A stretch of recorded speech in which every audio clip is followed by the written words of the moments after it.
नमस्कार दोस्तों, कैसे हो सब। मुझे उम्मीद है कि आप लोग बहुत ही अच्छे होंगे, मस्त होंगे, स्वस्थ होंगे। दोस्तों आज की क्लास में लेकर आए हैं class 10th math, chapter number 4 है और ये द्विघात समीकरण है। कौन सा समीकरण है? द्विघात समीकरण। अगर आप लोग एग्जाम में या फिर आप लोग नहीं जानते हैं द्विघात समीकरण होता क्या है, तो चलिए आज हम पूरा आप लोग के डिटेल्स में बात करेंगे द्विघात समीकरण होता क्या है, बिल्कुल जीरो लेवल से।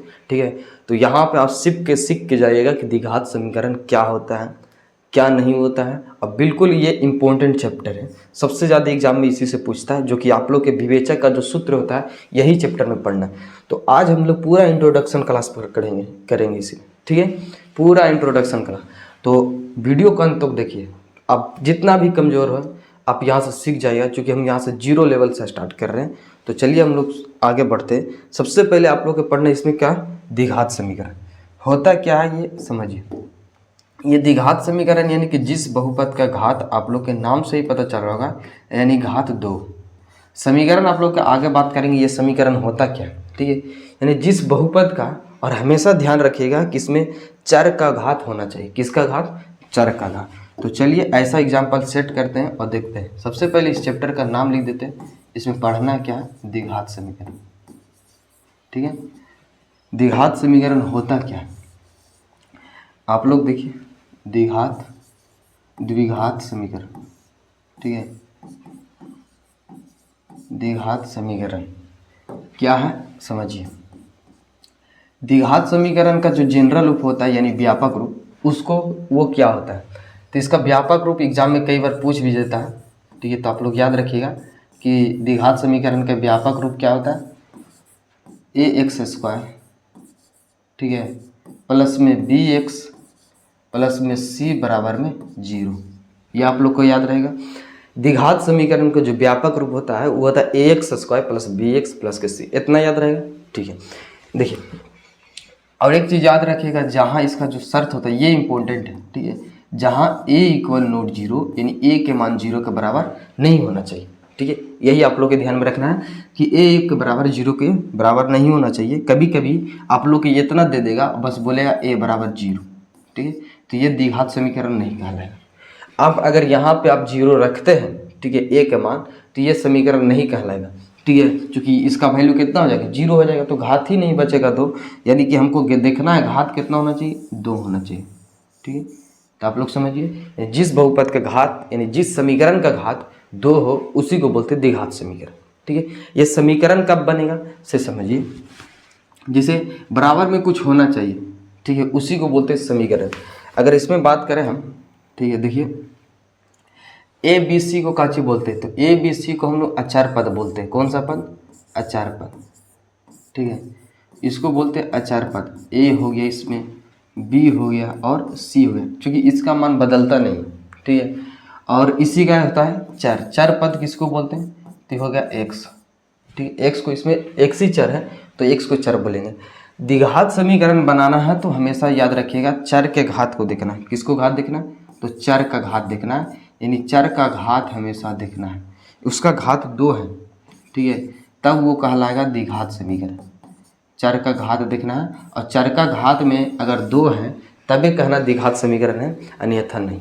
ठीक है, तो सबसे जिस बहुपद का सबसे ज़्यादा घात 2 ही होगा तभी वो द्विघात समीकरण कहलाएगा। हो सकता है उसका घात 3 हो तो वो नहीं कहलाएगा। ठीक है, उसमें 2 भी हो, 3 भी हो। जैसे एग्जाम्पल समझिए, एक एग्जाम्पल है, ठीक है, इस पर हम लिखते हैं 2x²।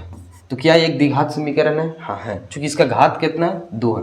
अगर इसी को लिखते हैं 2 के पावर 2x, तो क्या ये द्विघात समीकरण है? नहीं है, क्योंकि देखिए हम बोले हैं कि इसमें चर का घात देखना है, और इसमें क्या हो रहा है, अचार का घात हमको नजर आ रहा है, चर के घात है ये नहीं, तो ये नहीं होगा।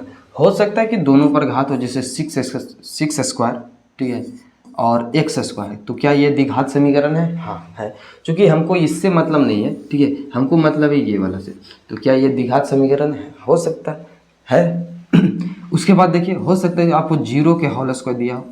ठीक है, ये भी आप लोग को बोलेगा। अब यहाँ पे बताइए, चर का घात तो है, लेकिन अगर यदि चर का घात 2 है, 50 जितना है, तो इसको जब 0 से गुना कीजिएगा ये पूरा वैल्यू 0 हो जाएगा, तो ये द्विघात समीकरण नहीं बचेगा। ठीक है, तो आप लोग ऐसा चीज़ से बचिएगा। सबसे पहले है कि 0 नहीं होना चाहिए। यहाँ पे शर्त बोला गया a = 0, तो a का मान क्या होता है? ठीक है, ये भी जान लीजिए ए बी सी का मान क्या होता है। जैसे आप लिखते हैं एक समीकरण ले लो 2x² प्लस में 4x, ठीक है, प्लस में 3 बराबर में 0, ये कहलाएगा समीकरण, क्योंकि इसके बराबर में कुछ ना कुछ है, ठीक है, इसलिए ये कहलाया समीकरण।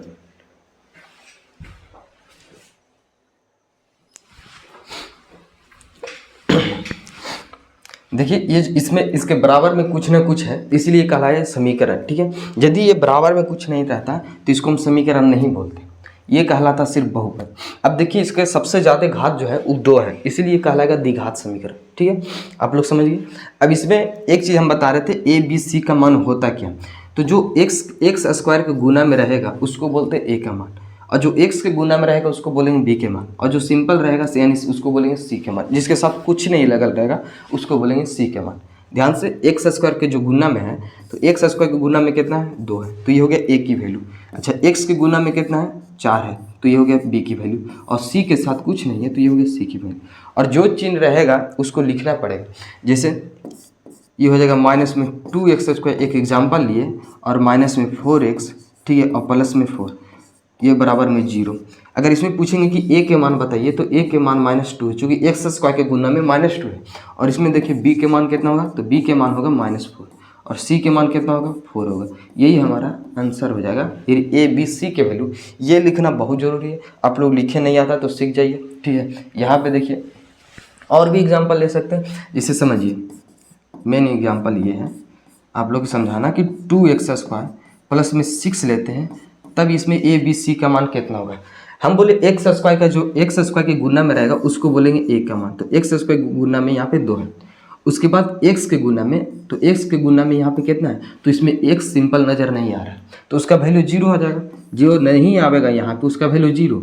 और जैसे c के मान कितना हो गया 6 हो गया, ये एग्जाम्पल है, ठीक। ये भी एक द्विघात समीकरण है। अगर तुम सिंपल लिखते हो x + के 4, ठीक है, आप कहते हो इसमें ए बी सी के मान लिखना, तो सबसे पहले तो ये द्विघात समीकरण है ही नहीं, ठीक है, तो इसमें तो नहीं आएगा। ए बी सी का मान लिखाएगा, ए के मान यहाँ पे लिखाएगा 0, और बी के मान कितना लिखाएगा, तो बी के मान लिखाएगा 4, सॉरी बी का मान इसमें 4 नहीं बल्कि 0 लिखाएगा। बी के मान कितना लिखाएगा 1, x के गुना में, और सी के मान कितना लिखाएगा 4। अब बताइए हम जो शर्त पढ़ रहे हैं यहाँ पे पढ़ रहे हैं कि a = 0, तो यहाँ पे a की वैल्यू 0 आ जा रहा है, इसलिए द्विघात समीकरण में नहीं आवेगा, ठीक है। ये आवेगा रैखिक समीकरण में आवेगा, रैखिक बहुपद में आवेगा, ठीक है, लेकिन इसमें नहीं आवेगा द्विघात समीकरण में, ठीक है। तो आप लोग समझिए द्विघात समीकरण किसे कहते हैं। तो यहाँ से एग्जाम्पल में, सिर्फ एग्जाम में ऑब्जेक्टिव में पूछता है कि द्विघात बहुपद को पहचानें, ठीक है, इसीलिए आप लोग के 10 क्वेश्चन करवाएंगे प्रैक्टिस यहाँ पे, ताकि आप लोग सीख जाइएगा, ठीक है। पहला क्वेश्चन देखिए, इसमें करना क्या चाहिए, निम्नलिखित समीकरण में द्विघात समीकरण को पहचानना है। हम किसको बताएं, हमेशा देखना है किसका चर, ये शर्त याद रखना है, ठीक है, हमेशा देखना है चर का घात 2 होना चाहिए। उसके बाद a = 0, ये दोनों बात आप लोग के ध्यान में रखना है ताकि आप लोग सीख जाइए। देखिए सबसे पहले कहता है कि द्विघात समीकरण को पहचानना है। इसमें देखिए इस बहुपद को, इस समीकरण का घात कितना है 1, ठीक है, भले ही इसका ये चर का घात है, हम बोले अचर का, तो अचर का घात 1 है, तो ये द्विघात समीकरण में आवेगा नहीं आवेगा, क्योंकि इसका सबसे ज़्यादा घात 1 ही है, ठीक है।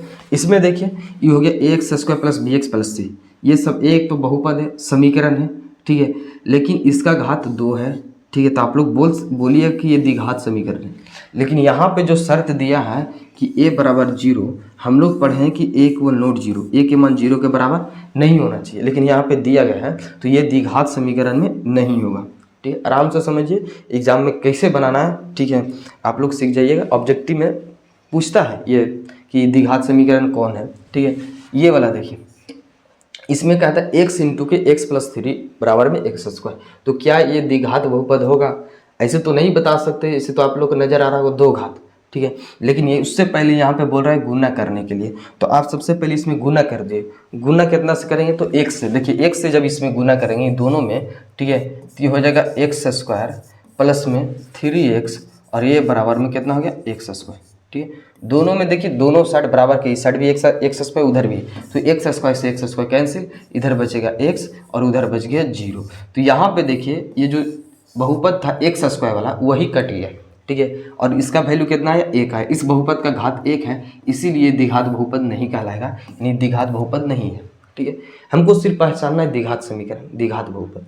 इसमें देखिए ये दोनों को गुना कीजिए, ठीक है। गुना करेंगे तो एगो प्लस में एगो माइनस में, तो सिंपल एक्स स्क्वायर माइनस 4 इतना आएगा और बराबर में 5। आप कुछ भी कर लीजिए, एक्स स्क्वायर यहाँ से कटवे नहीं करेगा, हो सकता है माइनस में हो जाए लेकिन इसमें कटेगा नहीं, ठीक है। तो ये द्विघात समीकरण है, इसका घात 2 आवेगा, ठीक है ही, ठीक है। इसको पहचानिए। तो क्या ये द्विघात बहुपद है, यहाँ पे एक बट्टा है, ठीक है। इसमें देखिए आप इसको एलसीएम ले लीजिए, ठीक है। एलसीएम लीजिएगा तो ये हो जाएगा एक्स स्क्वायर, एक्स के पावर कितना हो जाएगा 4 हो जाएगा, और ये प्लस में 1 और बराबर में कितना चल रहा है 2।